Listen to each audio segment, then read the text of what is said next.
So, how do we feel about the state of wrestling? Not just WWE, but professional wrestling as a whole.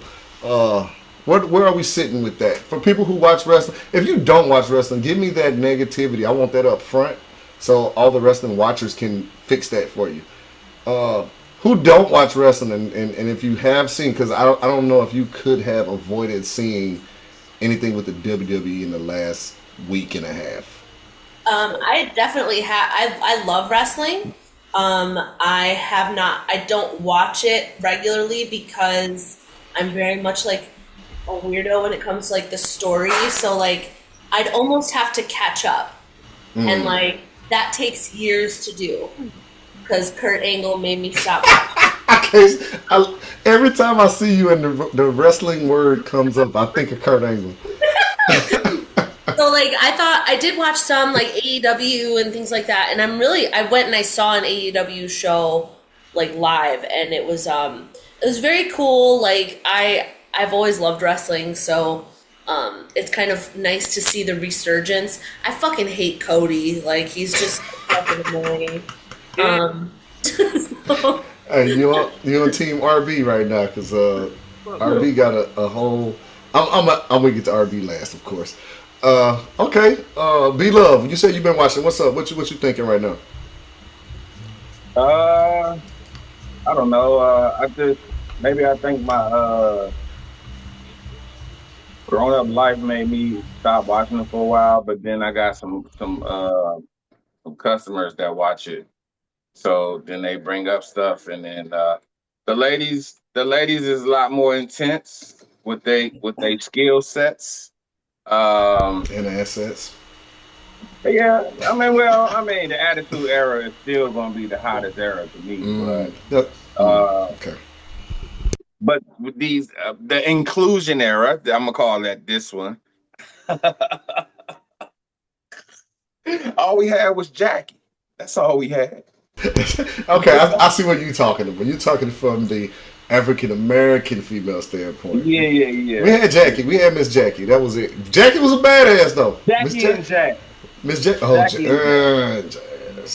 Yeah, Miss Jackie yeah, was a badass though. yeah. But What you say, RB? Yeah. overall, Yes. What huh?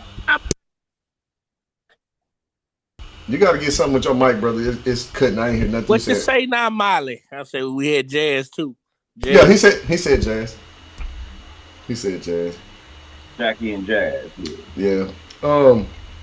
Okay, so you've been watching and you're seeing a lot of I've been watching melanated it. The last females one in I there. watched was back in November. It was like some type of uh two ring match, and it was Oh, like War Games. War Games. I watched War Yeah, Games, and it was pretty entertaining because they it's brought dope. back CM Punk or something like that, and At the end, yeah, that was he trash. needed to stay over there. And but you know what? That'd be a good ringer for somebody else to come from UFC to go over there.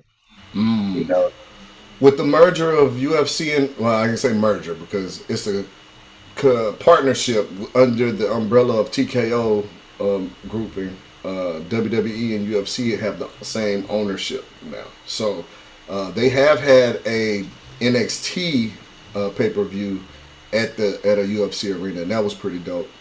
I just wish they would have actually used the UFC ring for that. I thought that would have been something cool too. But uh, I don't know, man. What you got, Jason Michael?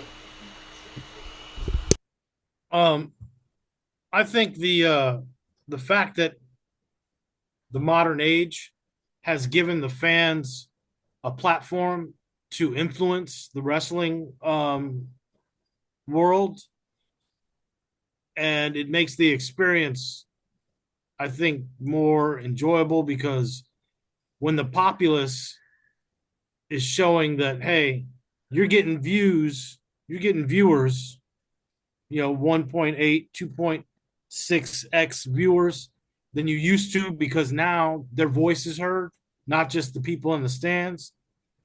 I think that tells the writers, hey, maybe we should listen to the fans and give them what they want if we want more viewers. So I like that aspect of it. Yeah, you said a mouthful right there. Listen to the writers, man. For a long time, the writers were fucking everything up.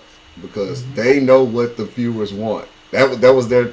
Oh, we know what they want, and then they give us exactly the opposite. And we're like, boo! Like, Right, exactly. it got to the point where you in a pay-per-view where everybody in the arena is booing, and it's like, is that what we want? But yeah, you're right. You're right with that one.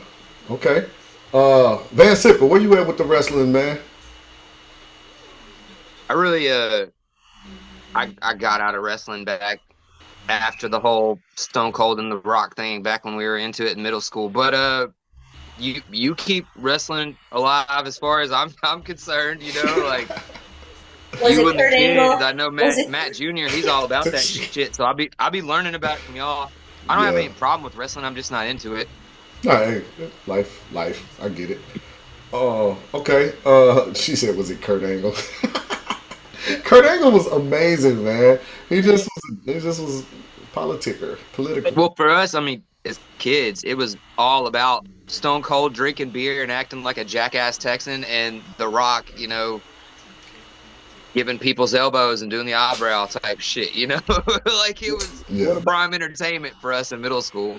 What about Kurt Angle and that milk? Kurt Angle with the milk truck was legendary. Oh, yeah, that was weird. He said that was weird.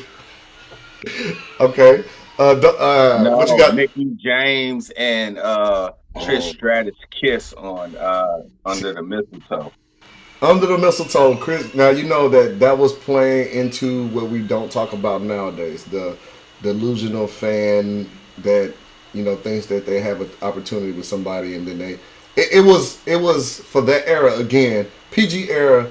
It kind of dumbed it down for the fans, but it's smart. They were trying to get more toys sold, trying to get more kids involved. Because when kids watch it, parents watch it because parents want to see what the kids watching. Or you get the back in the day people to come make an appearance every so often, so you can be like, I fanboyed the F out Monday when The Rock came out. I was like, yeah, fucking Rock, yeah. And I'm like, I knew he wasn't finna do nothing, but it's just the fact that, I looked at my arm when he was doing this goosebump shit, and I had goosebumps looking at him talking about his goosebumps. Like, it was just, it's The Rock, bro. And like everybody that talked about it, Van Siegel don't watch it, but it's The Rock. I remember him. Man, The Rock didn't give us it doesn't matter. Like, that was classic Rock.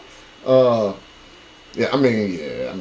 love it. I kid nerd the fuck out whenever wrestling is on. Like, I'm watching wrestling right now, and that's why I'm not giving y'all 100%. I'm sorry, but y'all only got 12 more minutes of that. So, Letty, Tyler, what y'all got? Well, and I mean, it was just like the Attitude Era in general was just so fucking good, and like you had Mick Foley and the Undertaker and stuff like in their primes, and like then you have Kurt Angle walking in, and I didn't understand what, like, being so young, maybe I didn't understand what a heel was. Like, maybe I didn't fully grasp it because I just hated him. And that's, I guess, what they wanted me. But he was like Mr. America, and I'm like, he's making me feel like America's a dumbass twat, like, True. So, I don't know. But that being said, like, it's an undertaking to catch up on wrestling, but I really want to.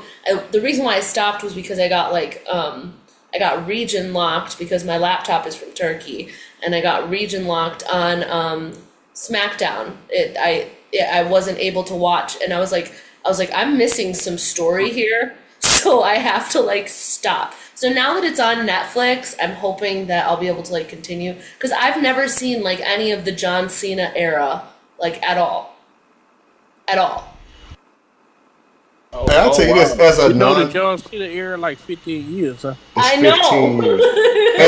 As an avid hater of John Cena, you ain't missed nothing. Hey, you missed a lot. You missed a whole lot. Yeah, you missed a shit ton. Let me RB, tell I you, feel bitch, like you The and first me. match was with Kurt Angle. the best Yeah. thing, Yeah. the best thing you need to do, Letty, is just turn it on and watch it for a month straight, Mhm. and you'll be caught up by the end of the month. No, I'll take dude, my friend had been watching it. I remember it was after college, and now he started before I did. But he is just now, a couple years ago, he just got to 1997. So Damn. there's so much. There's a lot. 97? Wait, 97? Yes, What the fuck? and I mean, when I was watching it, catching up, Shawn like Michaels was still popular then. it Damn. took me like 3 months to get through just 1997. I will give I'm, you a suggestion. I'm now on 1998. Go on YouTube. On YouTube now, WWE has their own YouTube channels. Look up characters, because then they'll give you that character throughout the years. Because you can get 10 years worth of a character in about an hour and a half. Because they just give you like, oh, this is what John Cena did. Boom, boom, boom, boom, boom. Okay. Honestly, they got a lot of filler. And like if you over the last 15 years, they got a lot of filler and some of the shit you don't even need. You don't need anything about Gene Snitsky. That dude was a bum. Chris Masters, don't need none of that. I'm talking about, it's so much that you don't need. If you go look up the last 15 years and you look up Rey Mysterio, Seth Rollins, Roman Reigns, Dean Ambrose, even though he's gone now, he may come back. Dean Ambrose, CM Punk, The Miz. The Miz, oh my God. The Miz is the most underrated. I have seen some of the Miz, and I like. I'm not a Miz fan, but it's undeniable what dude has done for WWE. He has never been the top guy. Even when he was a champion, he was never the top guy, but he's always grinding. Always grinding. Always in promo. Sheamus seems fun. Sheamus, yes, Sheamus. So it's certain ones that you go look up, they'll give you their whole timeline in an hour and a half. The beauty of wrestling really is in the story and the commitment of it. Like, it is kind of hard to jump in, and get like the full effect. Like, it's about the build up, and like even The Rock and Stone Cold, that was like years of building, so. Yeah, you got Stone Cold came out of nowhere. Like Stone Cold was in the company forever, and nobody gave a shit until he shaved his head and got on there and did promos. It was like it was illegal to do good promos back then. It was like all you could do is wrestle. Everybody was, oh yeah, you got to follow the script verbatim, and then Stone Cold get up there and say, you got your John 3:16s and your songs with Austin 3:16 says, I just whipped your ass, and everybody's like, oh shit, oh this dude just, and it was like pandemonium. And once he said that shit, Vince McMahon finally was like, let the guys, give them a little bit, tell them the direction, and let them go. So it was like, yeah, Steve Austin was one of the first ones to get it. The Rock, he couldn't do it. He could not say his script. He sucked at doing script work. He got out there, got a little free range. Shit, you got the megastar of the century right there, killing it. Hulk Hogan, he gets booed out of the arena today because nobody likes racists. But it is what it is. It is. Wrestling's great. All right, I had who? Van Sickle, you go. All right, I still got other people to get to. Go ahead, Van Sickle, what you got? All right, so like one of my favorite things about Stone Cold though is like they didn't. I'm not saying you're wrong about anything, Letty, or you're wrong, Matt, but. The writers had such an easy job with Stone Cold because he was just an angry Texan drinking beer, like literally pouring beer out and like, oh hell yeah, and whooping ass. There was no deep story with him. He was just a drunk Texan. As a casual wrestling fan, I agree with you. But as a real wrestling fan, bullshit. He had a complex story. If you look at Steve Austin throughout the years, dude came from stunning Steve Austin, a little bitch ass from California with his flowing locks, and just with his tag team partner. Oh man! And then he transcended that went to different companies, came back. Huh? What happened? Kurt Hennig, his partner. No, Brian Pillman. No, not Kurt Hennig. Brian Pillman. Brian Blind, yeah. So he had a long story. He had to pay his dues to get to that point where he could be on TV, being a wisecracking, country singing, beer drinking, Stone Cold stunning son of a bitch. So yeah, yeah. Hey, I'm telling you, man. And then you go further back, you got Ric Flair, dude. I'm telling you, as fucked up as Ric Flair has made his legacy now, Ric Flair has fucked his legacy. But Ric Flair, I'm talking about you couldn't touch him on the mic. You couldn't touch Macho Man Randy Savage. Oh, God, dude. I'm about to What do get you my mean he's wife. fucked it up? He got a weed No. company with Mike Tyson. I think he'll be all right. Yeah, for you stoners, sure. Sir, I'm he talking about his wrestling. list. Talking about wrestling. Hey, dude, dude. next time you cut him off about wrestling legacy, you're out of here, pal. I muted him earlier, didn't I? What the fuck? Okay, all right. We're gonna keep it going. B Love, what you got? I can talk wrestling all fucking day. All right, so yeah, this is related to wrestling too. So do you? It's a 2-part question. So the first part is, do you feel that the reality era, because that's what we're in now, right? Have kind of ruined this spectacular thing of wrestling, and should we still acknowledge the skill set of Mr. What's his name? The Rabbit Wolverine. I'm just gonna call him that. Chris Benoit. Yeah. No, I think that if anything, the reality aspect of it gives the writers more freedom. Excuse me, because you blurring the line between scripted and reality. So if you're a good writer, you can do that. The segment that always pops in my head when somebody asks that question is Matt Riddle versus Seth Rollins. They were doing an interview live on TV, and it was an interview. They were talking, I'm gonna beat your ass. Hey, you, can't wait till Sunday. Me and you. And then the interview had ended, and they was like, all right, we're gonna send it back to you, coach. And he sent it back to Michael Cole. He sent it back to Michael Cole, and then Seth Rollins was like, hey, Riddle, you still there? And we're like, oh shit, like we getting an exclusive, like they're not supposed to be recording still. And everybody know if you're a production company, you don't record what's not supposed to be recorded. It is what it is. But in that moment, you're watching it, he's like, hey, you still there? He said, yeah, I'm here. What's up? He was like, hey, I just want to know. So he said, he went personal. He was like, what do your family think about you doing this match? Oh, that's right, they left your bitch ass. You don't know. I was like, oh shit, it was, he's like, oh man. You want to talk about? Let's talk about your family and how they don't like your bitch ass. Like, what? Yeah, because he asked somebody who really wears the pants in your family. Because his wife is a wrestler. Her gimmick is the man. So he's like, who's the man in your family? Who wears the pants and all that kind of shit? And he was like, you want to talk about my family? Let's talk about your family. Oh, that's right, you ain't got one because they left your bitch ass. I was like, oh, that was personal. So it's like, if you're a good writer, that was a part of that script. it was a part of the script. But if you're a good writer, you blur that line so people can do like, oh, was that real or was it fake? All you want is the people to talk. You know what I mean? All you want is the people to go talk to their friends on the phone or while they playing the video game on the headset. Be like, bro, did you see what happened on wrestling? Like, oh man, that shit was crazy. I can't wait till next week to see what they do next. It's the same thing with RB was talking to me about this. What's going on right now? Where we was talking about SmackDown.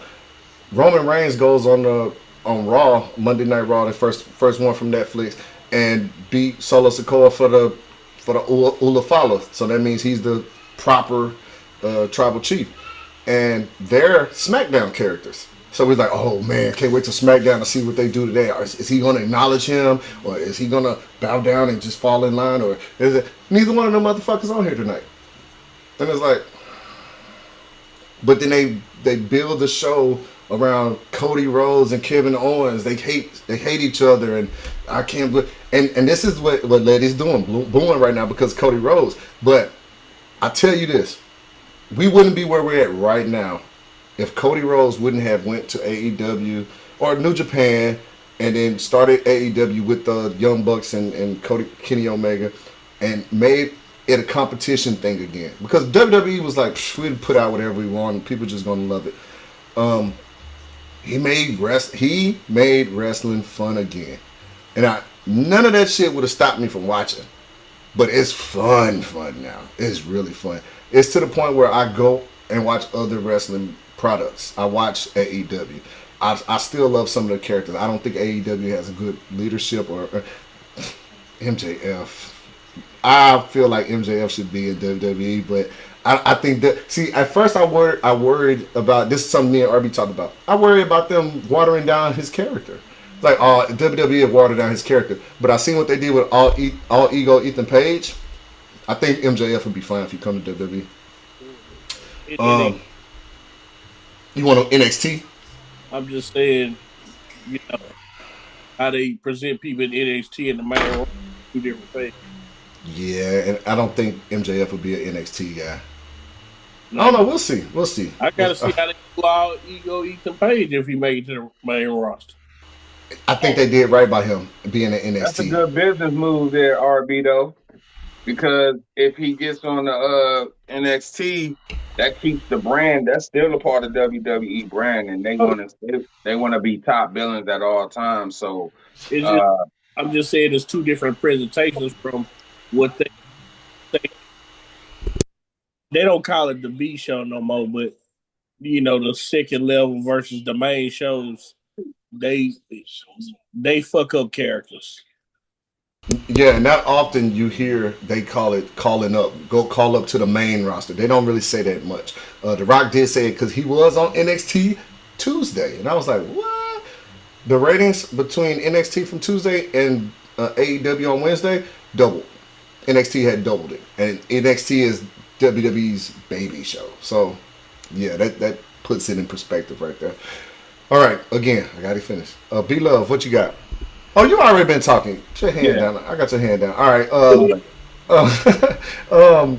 Dos Manos, I didn't ask you. How you feel about it? What's the state of wrestling right now, in your opinion?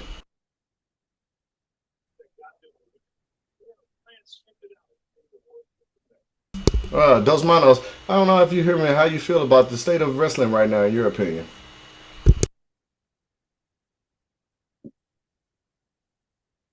He's speechless. He loves it. He loves it so much. He's speechless. All right. Last but not least, RB. What's your thoughts on the state of wrestling right now? Wrestling is great. I agree with everything you said. Besides, Cody made it that way. I feel like Cody jumped on the bandwagon with something somebody else wanted to do, and he knew what he was going to do the whole time. They didn't know what he was going to do the whole time. All right, I'm intrigued. You think Cody jumped on with the Young Bucks? That's why he don't talk to him and they don't fuck with him. He got on like he was awesome. You know, fuck WWE. Let's do this, y'all, my boys. Let's go here. But his whole purpose was to get him back to what's her name. I mean, but would you not want to be? It's like going to Mecca as a Muslim and being like, yeah, I can't. Oh shit, I'll never go back to. Like, fuck yeah, you know you want to go back. I mean, yeah, but I mean, are you keeping it 100 with the people around you? I mean, it's a business, so business. I mean, when people say it's business, that's just acknowledging you doing whole shit, and that's fine. But I'm just saying it's whole shit. It's business, all right. Oh, okay, RB. I want you to answer this because this is a question. I mean, not a question. This is a statement from Letty. Chris Jericho as a top guy was an unexpected surprise. In your opinion, was that an unexpected surprise? Was that good for business, bad for business? What you think about that? Chris Jericho was great for business because it showed you need somebody like that in your company to show that if you work hard enough or you do this, you can achieve. You know. And I say that because, you know, he came from WCW and he became a top guy. So the other guys who came, even though they fucked over a lot of them guys from WCW, it was like, well, shit, Chris Jericho doing this. So it's hard for you to make a case like, oh, they just fucking over WCW guys. Not only Chris Jericho, Booker T, honestly, one of my favorite runs, five time. Yeah, you know Tyler, you know in Houston out there, shit. One of my favorite motherfuckers that don't get no credit often, except for if you're trying to get back in shape because you're old and you can't work out. Diamond Dallas Page, man. WCW guy. His story is amazing. If you don't know his story, look up Diamond Dallas Page's story. He should not have even been a wrestler. Dude started wrestling. I think he wrestled his first match at 36 or something. Like, it was ridiculously old for competitive sport. He was a manager and he started wrestling.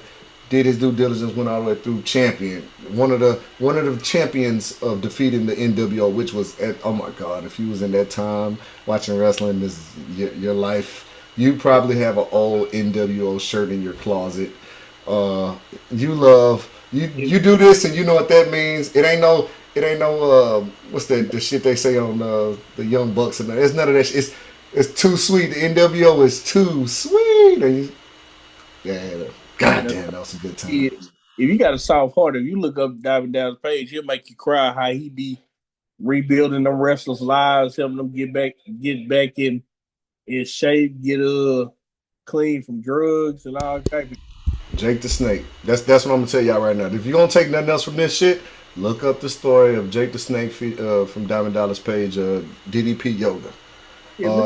Jake the Snake is still today, and he's in AEW right now as a manager because of Diamond Dallas Page. If it wasn't for Diamond Dallas Page, that dude would probably be dead.